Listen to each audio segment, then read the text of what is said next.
memori yang berada di dalam RAM, memori yang berada di dalam ROM tidak boleh dipadam.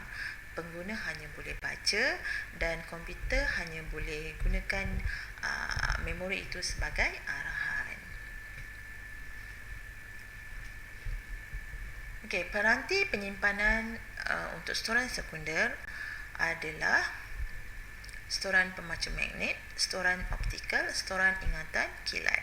Okey, storan sekunder ni adalah tempat untuk kita menyimpan maklumat yang kita dah tak nak gunakan lagi. Okey, kita akan simpan di komputer atau di luar daripada komputer. Storan pemacu magnet.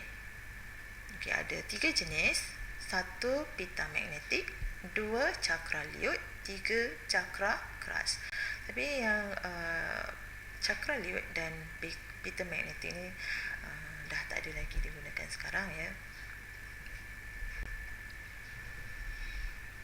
Okey, storan optikal ada 3 jenis juga, CD, DVD dan Blu-ray disc. Maklumat disimpan di dalam CD maklumat disimpan ke dalam CD dan boleh disimpan luar daripada komputer. Storan ingatan kilat, flash drive. Yang ini saya pasti semua ada dan pernah nampak. Jadi yang ini adalah yang paling popular di masa sekarang, tempat penyimpanan data dan maklumat. Okey. Pemacu universal serial bus atau flash disk drive dan kad memori. Ya, ini kita boleh nampak juga di dalam handset kita.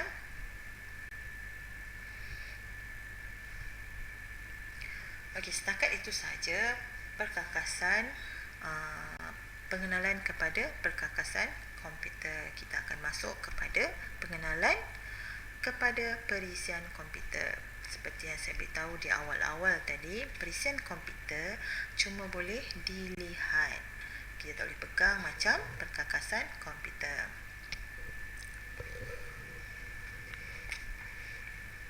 Okey, definisi perisian. Perisian adalah satu set susunan arahan yang dapat difahami oleh komputer. Ia dibina untuk mengarahkan komputer melaksanakan sesuatu operasi. Perisian ini dicipta oleh pengatur cara. Pengatur cara ialah orang yang mahir dalam mencipta program komputer. Bukan sembarang-sembarang orang dapat mencipta program komputer. Okey, perisian terbahagi kepada dua, iaitu perisian sistem dan perisian aplikasi. Ini kena ingat. Okey, jenis-jenis perisian senang saja, ada 2 jenis, sistem dan aplikasi. Mari kita lihat apakah fungsi bagi setiap perisian ini. Perisian sistem. Perisian ini menghubungkan perisian aplikasi dengan komputer dan membantu komputer mengurus sumber dalaman dan luarannya. Okey, perisian sistem terbahagi kepada 2, perisian operasi sistem dan perisian utility. Kita lihat dulu perisian operasi sistem. Digunakan untuk mengendalikan sistem asas sebuah komputer. Contohnya seperti sistem pengendalian cakera DOS, Linux, Microsoft Windows dan Unix. Okey, saya pasti para pelajar sekalian popular dengan Windows, betul? OS Windows, dan jika menggunakan smartphone, Android ataupun iOS. Itu adalah salah satu daripada contoh perisian operasi sistem. Okey, perisian utilities digunakan untuk menyokong dan memperbaiki penggunaan perisian yang sedia ada. Perisian ini hanya dibeli jika pengguna perlu dan mampu. Contohnya adalah perisian antivirus. Okey, selalu perisian antivirus ni kita beli, betul? Dan kita akan install ke dalam komputer kita untuk memberi security ataupun keselamatan kepada komputer kita supaya tidak diserang oleh virus.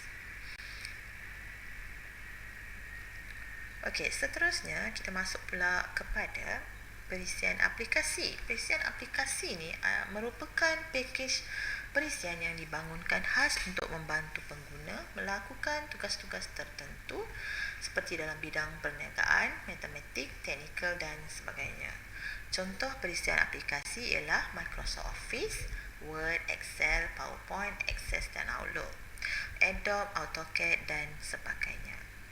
Okay, nanti pada LA yang seterusnya, pelajar akan belajar menggunakan Microsoft Office di dalam Word, Excel dan PowerPoint. Itu kita panggil sebagai perisian aplikasi ataupun dalam bahasa ringkasnya perisian yang kita gunakan untuk menjalankan atau membuat kerja. Okey, kita masuk sikit kepada pengenalan kepada Microsoft Office. Di dalam Microsoft Office itu telah disediakan beberapa kerja yang membantu para penggunanya. Okey, sebuah aplikasi lengkap untuk melaksanakan tugas-tugas di pejabat yang mengandungi di antaranya Word, Excel, PowerPoint, Outlook dan Access. Okey, yang ini kita selalu gunalah Word untuk menaip, Excel untuk membuat jadual dan peniraan, PowerPoint untuk membuat persembahan.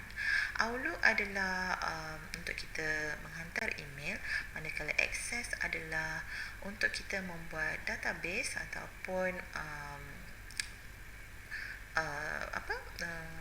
akaun ataupun yang memerlukan data yang banyak, kita boleh guna Access lah.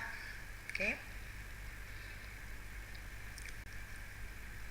Okey, fungsi Microsoft Office macam yang saya cakapkan tadi, Word mencipta, mengurus dokumen seperti laporan, surat, kertas kerja dan lain-lain.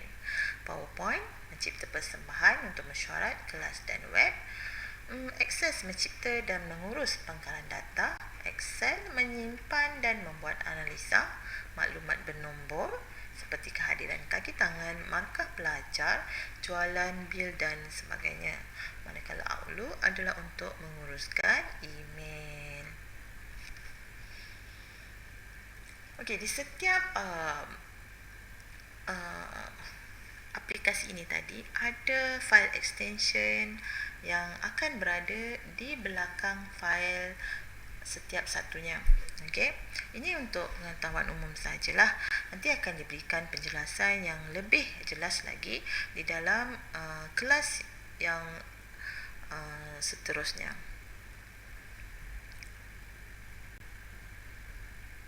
Okey, kenapa Microsoft Office? Kerana paling popular, banyak digunakan di agensi lain secara meluas dan integrasi dengan program aplikasi yang lain. Maknanya kita boleh gunakan daripada Microsoft Office, kita boleh gunakan apa saja yang ditawarkan dalam Microsoft Office, kita boleh integrasi dengan program yang lain dan tentulah senang digunakan. Sebab tu ramai yang pilih Microsoft Office.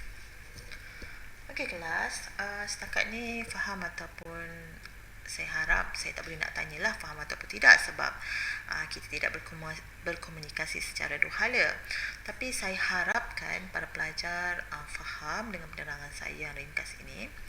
Walau bagaimanapun, sekiranya para pelajar masih belum faham, para pelajar boleh melihat semula slide yang telah diberikan dan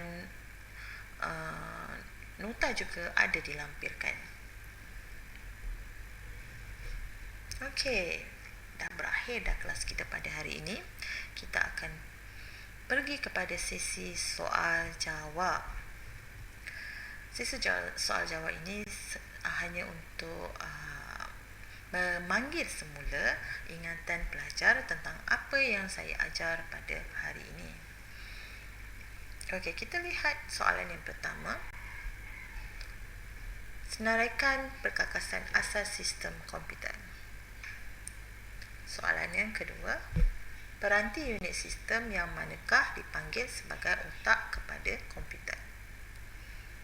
Soalan yang ketiga, storan komputer terbahagi kepada dua. Terangkan secara ringkas. Soalan yang keempat, sebutkan 3 jenis perkakasan input. Soalan yang kelima, Sebutkan 3 jenis perisian sistem pengoperasian. Dan soalan yang ke-6, apakah perisian aplikasi, dan berikan 3 contoh. Okey, saya beri masa sedikit kepada para pelajar untuk memikirkannya sebelum saya berikan jawapan.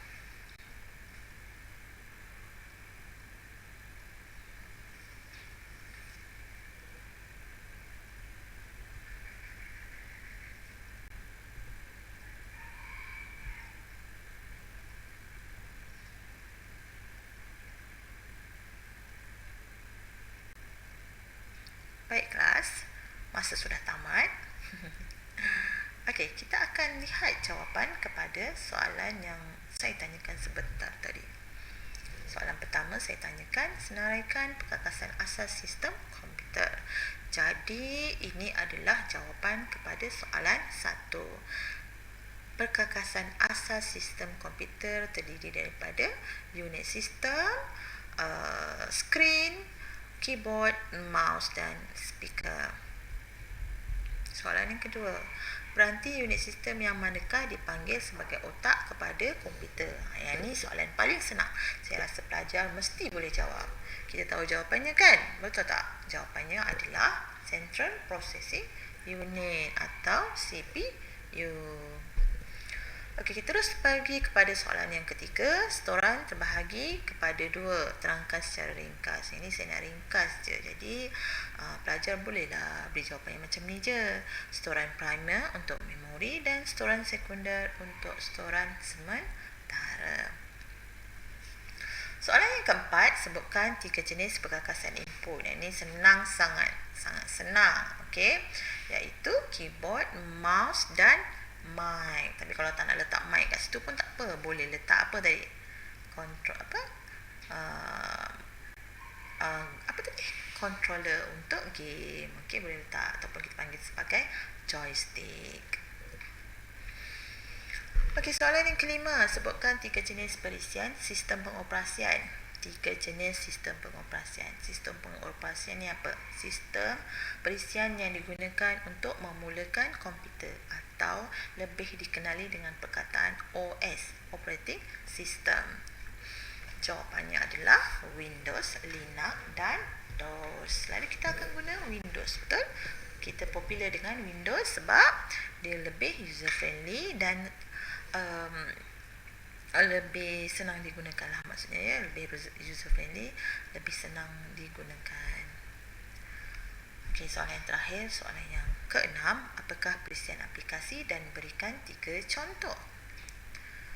Perisian aplikasi, perisian yang dibangunkan untuk membantu pengguna melakukan tugas-tugas tertentu, dan contoh perisian adalah seperti Microsoft Office, Adobe dan AutoCAD.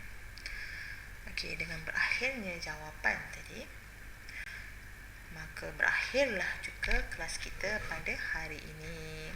Tajuk pembelajaran yang akan datang adalah LA2 Apply Operating System. Jadi untuk kelas yang akan datang, para pelajar akan belajar berkenaan dengan operating system. Jadi sebelum menghabiskan menamatkan kelas pada hari ini, saya harapkan para pelajar boleh melihat semula video ini dan rujuk nota atau slide yang diberikan untuk kefahaman yang lebih lagi. Saya doakan semua pelajar akan sentiasa sihat dan bertemu lagi kita di kelas yang lain. Terima kasih semua. Bye.